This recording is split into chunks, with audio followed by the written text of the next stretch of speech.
আসসালামু আলাইকুম, সকলোকে নমস্কাৰ। একচুৱেলিতে মই আজি ক'ব ওলাইছোঁ ঢালাই কৰাৰ পিছত পানী কিমান দিন মাৰিব লাগে। পানী 15 পৰা 20 দিন মাৰিব লাগে। দিনত দুবাৰকৈ মাৰিলে হয়, আৰু আমাৰ 3বাৰ মাৰিলে আৰু ভাল। আৰু নহ'লে আপোনালোকে বস্তা মেৰাই দিব পাৰে। এইটো আমাৰ ৰানিং কাম চলি আছে, সেইটো কাৰণে আমি দিয়া নাই। আমাৰ 3 টাইম মাৰা হৈ আছে। আৰু পটগিলা প্ৰপাৰলি 3 টাইম পানী খালে এই কংক্ৰিটৰ যিটো মজবুতি সেইটো বাঢ়ি যাব।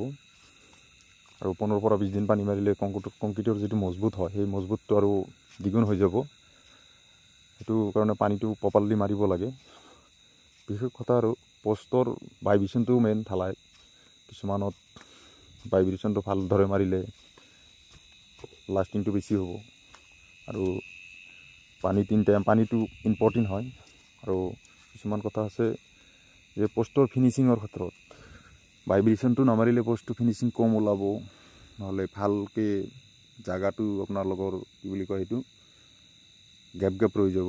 কেঞ্চাৰ বেমাৰ বুলিও কয় কিছুমানে আমাৰ মিস্ত্ৰী ভাষাত। আৰু পানী 3 টাইম মাৰিলে ধৰক কিমান জোৰে পানী টানি আছে। Thank U.